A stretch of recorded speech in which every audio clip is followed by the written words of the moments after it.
नमस्कार ज्योत्स्ना किचन को आपण मानक स्वागत जनाऊँगी। आज आम बनइबा कोकोली माछ बेसर। कोकोली माछ बेसरटा साधारणतः समस्त आंबुल फांबुल देकी करती, मु टिके अलग प्रकार करी लेंबू रस देकी करी। एटा जेहेतु समुद्र माछ एटा सोरष मसलार भी भल लगे। एथिपाई ये जो कोकोली माछ बेसर पाई मु नेइची एठी आपणकर 2 चमच सोरिष आउ गोटे हाफ चमच जीरा, 8-10 पाखुड़ा रसुण, 5-6 कुला 5-6 गोटा सुखिला लंका ताकू मु पेस्ट बनै देछि। एठी फुटण नेछि, पंच फुटण, लूण, हलदी गुंड, लेंबू रस, रांधिबा पई तेल, टमाटो को एमती लंबा लंबा स्लाइस करके काटिकी नेछि, 5-6 कंचा लंका को मझिरु चिरी नेछि, आउ पियाजटा एमती लंबा लंबा करके काटिकी नेछि। तो चलतु मुझेतु भिडटा लंबा ही जाऊँगी मुझे माछटा को भाजी नहीं लुण हलदी गोलैकी 5 मिनिट पाई मैरिनेट करके रखी थी। तापर सोरिष तेल में भाजी देछि। एबे हमें से कोकोली माछ बेसरटा बनइबा। मु जो कड़ाई माछटा भाजी थी से कड़ाई को गैस रे बसई देछि।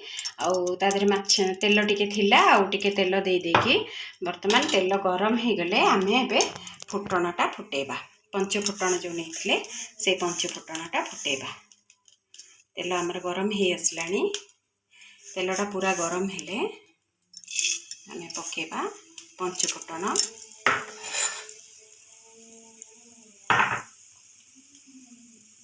एबे आमे फुटणटा फुटी गला परे आमे सेथिरे एबे से जो काटिकी मु लंबा लंबा स्लाइस करके रखी थी जो पियाजटा सेटा आमे पकेबा।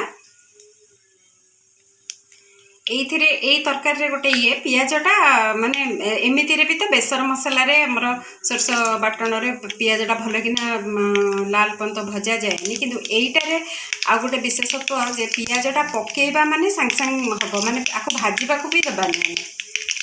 बर्तमान हमर फुटण फुटी जाइछि। एबे आमे एथिरे पियाज दे देबा।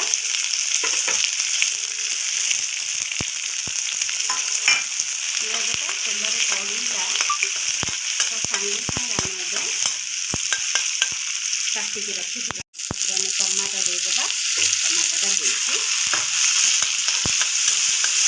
भाजी देबा।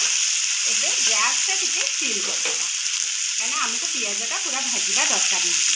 मुझे मसला पेस्टा नहीं, ये जो मसला पेस्टा नहीं एटा को आमे मसला माने डायरेक्ट न पकेकी गोटे बाउल रे पानी नहीं कि आमे से मसला को तादरे मिसेकी से पानीटा दबा। माने सोरिष मसला रे कौन हुए ना साधारणतः आमर टिके खदड़ा रही जाई थाए। शिल रे बाटिले भी टिके खदड़ा रुहे, ग्राइंडर रे तो भी टिके खदड़ा रुहे। तो आमको से खदड़ा अंशटा तलुए रही जिवो। तो आमे एठी एमती ताको मसलाटा को फेंटी दबा पानी रे पूरा पूरा पानी रे फेंटिकी तापरे आमे से मसला पानीटा को सेठी रे दे देबा।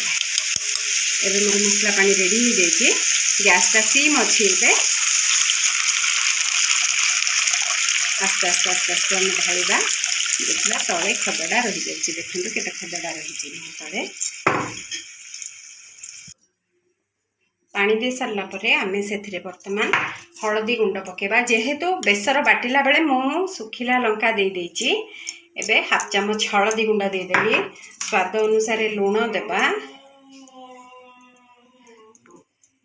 आ साधारणतः समस्ते माने भावती तरकारी माने नाली नाली हवा दरकार, किंतु एई जो बेसर तरकारीटा नाली हवा आपनकर किछि आवश्यक नहीं।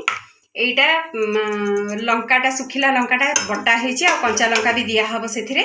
सेथि लागि आमे एतरे आउ लंका गुंड पकोउने काटिकी रखिथिबा कंचा लंका भी पकेइ देली। वर्तमान आमे एटा को कवर करनबा। कवर करके टिके फुटेबा को छाड़ीबा। एबे एटा को मु कवर कर दोछि। गैस भी टिके मीडियम हाई रे अछि। वर्तमान से टिके फुटिले आमे काढिकी पुणी माछ पकेबा। वर्तमान हमर देखंतु साइड रे फुटिबा स्टार्ट हो गलानी। तो एबे आमे कोन करबा ना एथिरे माछटा दे देबा। माछ गुड़ा आपण सेमती गोटे माने माछ को नेकी गोटे भेसल्स रे आपण रांधिबे जेमती माछटा माने भांगीबनी आउ ठीक से रोसई हे परबो। एबे माछटा को आमे दे देले। माछटा को एबे ଆମେ 5-7 ମିନିଟ୍ ଏବେ ଛାଡ଼ିବା ମାଛଟା ଫୁଟିବ ବୋଲି। ଏଇ ସମୟରେ ଆମେ ରଖିଥିବା ଭୃସଙ୍ଗ ପତ୍ର ଟିକେ ଦେଇଦେବା, ଭଲ ବାସ୍ନା ଆସେ ଭୃସଙ୍ଗ ପତ୍ରଟା ଦେଇଦେଲେ। ପୁଣି ଆମେ କଭର ଦେଇଦେବା 5 ମିନିଟ୍ ପାଇଁ, ଆକୁ ଛାଡ଼ିଦେବା। ଏବେ ଆମର 7 ମିନିଟ୍ ହେଇଗଲାଣି। ଦେଖନ୍ତୁ ତରକାରୀ ପୁରା ବଢ଼ିଆ ସୁନ୍ଦର କିନା ଫୁଟୁଛି। ଦେଖନ୍ତୁ ମୁଁ ଏଇଠି ଦେଖେଇବି ଗୋଟେ ଜିନିଷ, ପିଆଜଟା ଏମିତି ପୁରା କଞ୍ଚା କଞ୍ଚା ରହିବ ଏଇଥିରେ, ଆଉ ଏଇ ଟମାଟୋ ଗୁଡ଼ା ବି ସେମିତି କଞ୍ଚା କଞ୍ଚା ରହିବ, ମାନେ ବେଶୀ ଆପଣ ଭାଜିବେ ନାହିଁ। ଏବେ ଆମେ ଗୋଟେ ମୁଁ ଯେଉଁ ବଡ଼ ଲେମ୍ବୁ ଗୋଟେ ତାକୁ କାଟିକି ତାର ରସ ନେଇଯାଇଥିଲି, ପ୍ରାୟ 1.5ରୁ 2 ସ୍ପୁନ୍ ହେବ, ସେଇ ରସଟାକୁ ଦେବା। ଏଇଠି ଗୋଟିଏ ଜିନିଷ ମନେ ରଖିବେ, ଆପଣ ଗ୍ୟାସ୍ ପୁରା ମାନେ ବନ୍ଦ କରିବେ, ଲେମ୍ବୁ ରସଟା ଦେବେ। ଗ୍ୟାସ୍ ଅନ୍ ଥାଇକି ଆମେ ଦେବା ନାହିଁ। ମୁଁ ଏବେ ଗ୍ୟାସ୍ଟା ପୁରା ବନ୍ଦ କଲି। ବନ୍ଦ କରିସାରିଲା ପରେ ତାପରେ ମୁଁ ଲେମ୍ବୁ ରସଟା ଦେଇଦେଉଛି।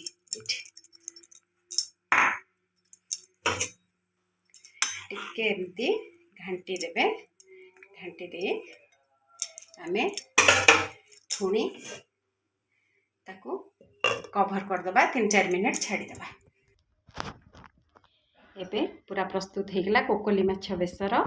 ଏଇଟା ଆପଣ ନିଶ୍ଚୟ ଟ୍ରାଏ କରନ୍ତୁ, ଏଇଟା ବହୁତ ଟେଷ୍ଟି ଲାଗେ। ଏଇଟା ଆପଣ ଭାତ ସାଙ୍ଗରେ ଖାଇପାରିବେ, ରୁଟି ସାଙ୍ଗରେ ବି ସାଇଡ଼୍ ଡିଶ୍ରେ ଖାଇପାରିବେ। ଆଉ ଯଦି ଆପଣ ଏଇଟାରେ ବେଶୀ ଝୋଳ ରଖିବାକୁ ଚାହିଁବେ ବି ଝୋଳ ରଖିକି କରିପାରିବେ। ଏଇ ସମୁଦ୍ର ମାଛଟା ପ୍ରାୟ ଏଇ ଟାଇପ୍ର କଲେ ବହୁତ ଭଲ ଲାଗେ। ମୁଁ ଇଲିଶି ମାଛରେ ବି ଏଇଟା କରେ, ଆଗକୁ ଗୋଟେ ଭିଡ଼ିଓ ବନେଇବି ଇଲିଶି ମାଛରେ। ଆଉ ଯଦି ଆପଣମାନେ ମୋର ଚ୍ୟାନେଲକୁ ସବସ୍କ୍ରାଇବ୍ କରିନାହାନ୍ତି ତ ସବସ୍କ୍ରାଇବ୍ କରନ୍ତୁ, ମୋ ଚ୍ୟାନେଲକୁ ଲାଇକ୍ କରନ୍ତୁ, କମେଣ୍ଟ କରନ୍ତୁ ଏବଂ ସେୟାର କରନ୍ତୁ।